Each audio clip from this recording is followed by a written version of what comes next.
ਭਾਈ ਬਲਵੰਤ ਸਿੰਘ ਰਾਜੋਆਣਾ ਦੀ ਫਾਂਸੀ ਦੀ ਸਜ਼ਾ ਉਮਰ ਕੈਦ ਵਿੱਚ ਬਦਲਣ ਨੂੰ ਲੈ ਕੇ ਕੇਂਦਰੀ ਗ੍ਰਹਿ ਮੰਤਰੀ ਅਮਿਤ ਸ਼ਾਹ ਦਾ ਵੱਡਾ ਬਿਆਨ ਸਾਹਮਣੇ ਆਇਆ ਹੈ। ਲੋਕ ਸਭਾ ਵਿੱਚ ਉਹਨਾਂ ਕਿਹਾ ਕਿ ਸਜ਼ਾ ਦੀ ਮੁਆਫੀ ਦੇ ਲਈ ਕਿਸੇ ਤੀਜੀ ਪਾਰਟੀ ਵੱਲੋਂ ਦਇਆ ਪਟੀਸ਼ਨ ਦੇਣਾ ਮੈਂ ਉਸ ਦੇ ਖਿਲਾਫ ਹਾਂ। ਜਿਸ ਨੇ ਗੁਨਾਹ ਕੀਤਾ ਹੈ ਉਸ ਨੂੰ ਆਪਣੀ ਗੁਨਾਹ ਦਾ ਅਹਿਸਾਸ ਨਹੀਂ ਹੈ। ਉਸ ਨੂੰ ਰਹਿਮ ਦਾ ਵੀ ਕੋਈ ਅਧਿਕਾਰ नहीं है। दया का अधिकार उसे दा है जिसनों पछतावा होवे। जिस व्यक्ति ने गुनाह किया है उसको अपने गुनाह का एहसास ही नहीं है, पछतावा ही नहीं है, तो दया शब्द पर इसका कोई अधिकार नहीं है। जिसको गुनाह कर अगर पछतावा नहीं होता है उसको दया का कोई अधिकार नहीं है। दया का अधिकार उसी को बनता है जो अपने कृत्य से पछतावा करता है। कोई व्यक्ति आतंकवादी कृत्य करेगा और जेल में जाएगा और फिर कहेगा कि मैं तो नहीं मांगता, मेरी मन स्वीकारने के लिए तैयार नहीं है, मैंने कृत्य किया और इस पर दया की जाए, मैं सहमत नहीं हूं साहब, ऐसा कभी नहीं हो सकता। ਜਦੋਂ ਬਠਿੰਡਾ ਤੋਂ ਅਕਾਲੀ ਦਲ ਦੀ ਐਮਪੀ ਹਰਸਿਮਰਤ ਕੌਰ ਬਾਦਲ ਨੇ ਇਸ ਦੇ ਖਿਲਾਫ ਬੋਲਣ ਦੀ ਕੋਸ਼ਿਸ਼ ਕੀਤੀ ਤਾਂ ਕੇਂਦਰੀ ਗ੍ਰਹਿ ਮੰਤਰੀ ਅਮਿਤ ਸ਼ਾਹ ਨੇ ਉਹਨਾਂ ਨੂੰ ਬਿਠਾ ਦਿੱਤਾ ਅਤੇ ਕਿਹਾ ਕਿ ਮੈਨੂੰ ਪਤਾ ਹੈ ਕਿ ਤੁਸੀਂ ਕੀ ਪੁੱਛਣਾ ਚਾਹੁੰਦੇ ਸੀ। ਉਹਨਾਂ ਫਿਰ ਕਿਹਾ ਕਿ ਦਇਆ ਦਾ ਅਧਿਕਾਰ ਉਸੇ ਨੂੰ ਹੈ ਜਿਸ ਨੂੰ ਆਪਣੇ ਕੀਤੇ ਤੇ ਪਛਤਾਵਾ ਹੋਵੇ। ਉਹਨਾਂ ਨੇ ਇੱਥੋਂ ਤੱਕ ਕਿਹਾ ਕਿ ਅਤਵਾਦੀ ਗੁਨਾਹ ਕਰੇਗਾ, ਜੇਲ੍ਹ ਜਾਵੇਗਾ ਤੇ ਫਿਰ ਕਹੇਗਾ ਕਿ ਮੈਂ ਨਹੀਂ ਮੰਨਦਾ ਹਾਂ, ਉਸ ਤੇ ਦਇਆ ਕੀਤੀ ਜਾਵੇ, ਇਹ ਮੈਂ ਨਹੀਂ ਮੰਨਦਾ। ਫਿਰ ਹਰਸਿਮਰਤ ਕੌਰ ਬਾਦਲ ਨੇ ਪੁੱਛਿਆ ਕਿ ਜਿਸ ਦੇ ਮਾਪੇ ਜਿੰਦਾ ਨਹੀਂ ਹਨ ਉਹਨਾਂ ਦੀ ਰਹਿਮ ਦੀ ਅਪੀਲ ਕੌਣ ਫਾਈਲ ਕਰੇਗਾ ਤਾਂ ਸਪੀਕਰ ਨੇ ਹਰਸਿਮਰਤ ਕੌਰ ਬਾਦਲ ਨੂੰ ਬਿਠਾ ਦਿੱਤਾ।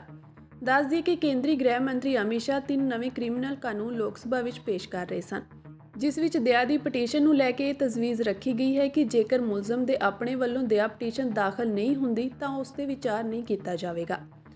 ਭਾਈ ਰਾਜੋਆਣਾ ਦੀ ਭੈਣ ਕਮਲਦੀਪ ਕੌਰ ਨੇ ਕਿਹਾ ਹੈ ਕਿ ਜਦੋਂ ਪ੍ਰਧਾਨ ਮੰਤਰੀ ਨਰਿੰਦਰ ਮੋਦੀ ਨੇ ਲੋਕ ਸਭਾ ਵਿੱਚ ਕਿਹਾ ਸੀ ਕਿ ਆਪਰੇਸ਼ਨ ਬਲੂ ਸਟਾਰ ਗਲਤ ਸੀ ਅਤੇ 1984 ਵਿੱਚ ਕਾਂਗਰਸ ਨੇ ਨਸਲਕੁਸ਼ੀ ਕੀਤੀ ਤਾਂ ਫਿਰ ਗ੍ਰਹਿ ਮੰਤਰੀ ਵੱਲੋਂ ਅਜਿਹਾ ਬਿਆਨ ਕਿਉਂ ਦਿੱਤਾ ਜਾ ਰਿਹਾ ਹੈ।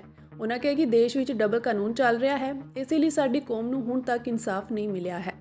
ਸ਼੍ਰੀ ਅਕਾਲ ਤਖਤ ਸਾਹਿਬ ਦੇ ਜਥੇਦਾਰ ਦੇ ਕਹਿਣ ਤੇ ਐਸਜੀਪੀਸੀ ਨੇ ਰਹਿਮ ਦੀ ਅਪੀਲ ਪਾਈ ਸੀ, ਜਿਸ ਨੂੰ ਰਾਸ਼ਟਰਪਤੀ ਨੇ ਮਨਜ਼ੂਰ ਕੀਤਾ ਸੀ, ਪਰ 12 ਸਾਲ ਬਾਅਦ ਵੀ ਫੈਸਲਾ ਨਹੀਂ ਹੋਇਆ ਹੈ, ਜਿਸ ਤੇ ਹੁਣ ਸ਼੍ਰੀ ਅਕਾਲ ਤਖਤ ਸਾਹਿਬ ਦੇ ਜਥੇਦਾਰ ਸਾਹਿਬ ਹੀ ਫੈਸਲਾ ਲੈਣਗੇ। ਤੁਸੀਂ 2019 ਵਿੱਚ ਸ਼੍ਰੀ ਗੁਰੂ ਨਾਨਕ ਦੇਵ ਜੀ ਦੇ ਪਵਿੱਤਰ ਦਿਹਾੜੇ ਤੇ ਨੋਟੀਫਿਕੇਸ਼ਨ ਲਾਗੂ ਕਰਦੇ ਹੋ ਤਾਂ ਇਸ ਨੂੰ ਲਾਗੂ ਨਹੀਂ ਕਰਦੇ ਹੋ। ਬੀਬੀ ਕਮਲਦੀਪ ਕੌਰ ਨੇ ਕਿਹਾ ਕਿ ਕਾਂਗਰਸ ਨੇ ਜ਼ੁਲਮ ਕੀਤੇ ਤਾਂ ਬੀਜੇਪੀ ਵੀ ਇਨਸਾਫ ਦੇਣ ਲਈ ਕੁਝ ਨਹੀਂ ਕਰ ਰਹੀ ਹੈ। ਉਹਨਾਂ ਕਿਹਾ ਕਿ ਸ਼੍ਰੀ ਅਕਾਲ ਤਖਤ ਸਾਹਿਬ ਨੇ ਕੇਂਦਰ ਸਰਕਾਰ ਨੂੰ 31 ਦਸੰਬਰ ਦਾ ਸਮਾਂ ਦਿੱਤਾ ਸੀ, ਅਸੀਂ ਬਸ ਉਸੇ ਦੀ ਹੁਣ ਉਡੀਕ ਕਰ ਰਹੇ ਹਾਂ। ਸਭ ਤੋਂ ਵੱਡੀ ਚੀਜ਼ ਹੈ ਕਿ ਇਸ ਅਪੀਲ ਨੂੰ ਦੇਸ਼ ਦੇ ਰਾਸ਼ਟਰਪਤੀ ਨੇ ਸਵੀਕਾਰ ਕੀਤਾ। ਦੇਸ਼ ਦੇ ਗ੍ਰਹਿ ਮੰਤਰਾਲੇ ਨੇ ਸਵੀਕਾਰ ਕਰਦੇ ਹੋਏ ਵੀਰ ਜੀ ਰਾਜੋਆਣਾ ਜੀ ਦੀ ਫਾਂਸੀ ਤੇ ਰੋਕ ਲਗਾਈ ਤੇ ਉਸੇ ਅਪੀਲ ਨੂੰ ਸਵੀਕਾਰ ਕਰਦੇ ਹੋਏ ਉਸੇ ਅਪੀਲ ਦੇ ਤਹਿਤ 2019 ਦੇ ਵਿੱਚ ਗੁਰੂ ਨਾਨਕ ਪਾਤਸ਼ਾਹ ਜੀ ਦੇ ਪ੍ਰਕਾਸ਼ ਪੁਰਬ ਤੇ ਕੇਂਦਰ ਸਰਕਾਰ ਨੇ ਨੋਟੀਫਿਕੇਸ਼ਨ ਜਾਰੀ ਕੀਤਾ, ਫਿਰ ਉਸ ਨੂੰ ਲਾਗੂ ਨਹੀਂ ਕੀਤਾ।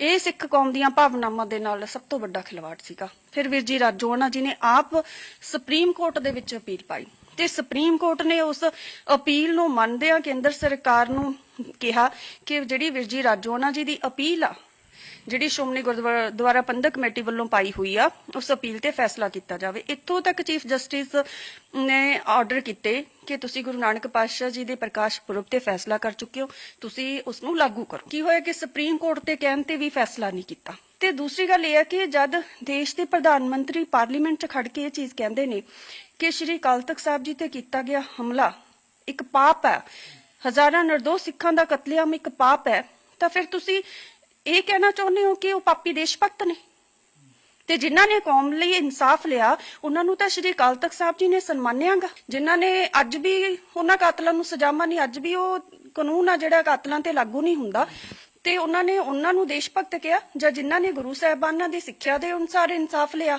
ਉਹ ਦੇਸ਼ ਭਗਤ ਨੇ। ਤੇ ਦੂਸਰੀ ਗੱਲ ਇਹ ਚੀਜ਼ ਆ ਕਿ ਇਸੇ ਕਾਨੂੰਨ ਦੇ ਤਹਿਤ ਬਿਲਕਿਸ ਬਾਨੋ ਜੀ ਦੇ ਜਿਹੜਾ ਬਲਾਤਕਾਰੀ ਨੇ, ਕਾਤਲ ਨੇ, ਉਹਨਾਂ ਨੂੰ ਰਿਹਾ ਕੀਤਾ ਗਿਆ।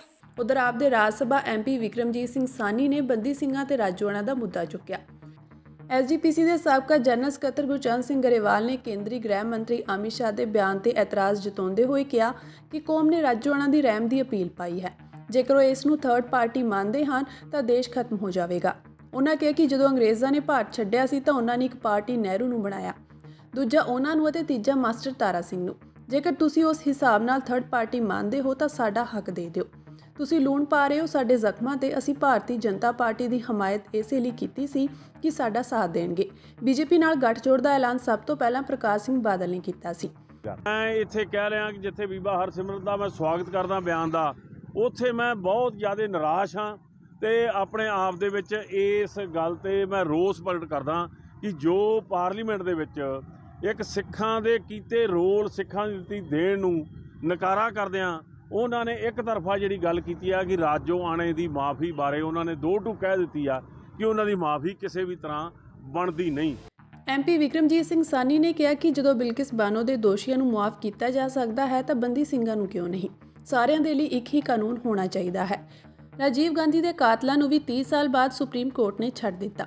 ਸਾਨੀ ਨੇ ਕਿਹਾ ਕਿ ਇਸ ਦੇ ਲਈ ਕੌਮੀ ਪੱਧਰ ਤੇ ਇੱਕ ਪਾਲਿਸੀ ਬਣਨੀ ਚਾਹੀਦੀ ਹੈ, ਜਿਸ ਦੀ ਮੰਗ ਉਹਨਾਂ ਨੇ ਰਾਜ ਸਭਾ ਵਿੱਚ ਕੀਤੀ ਹੈ, ਕਿਉਂਕਿ ਪੰਜਾਬ ਵੀ ਭਾਰਤ ਦਾ ਹਿੱਸਾ ਹੈ। ਉਹਨਾਂ ਨੇ 2019 ਦਾ ਨੋਟੀਫਿਕੇਸ਼ਨ ਵੀ ਗ੍ਰਹਿ ਮੰਤਰੀ ਨੂੰ ਯਾਦ ਕਰਵਾਇਆ, ਜਿਸ ਵਿੱਚ ਬੰਦੀ ਸਿੰਘਾਂ ਦੀ ਰਿਹਾਈ ਦਾ ਵਾਅਦਾ ਕੀਤਾ ਗਿਆ ਸੀ ਅਤੇ ਰਾਜੋਆਣਾ ਦੀ ਫਾਂਸੀ ਦੀ ਸਜ਼ਾ ਉਮਰ ਕੈਦ ਵਿੱਚ ਤਬਦੀਲ ਕਰਨ ਦਾ ਫੈਸਲਾ ਹੋਇਆ ਸੀ।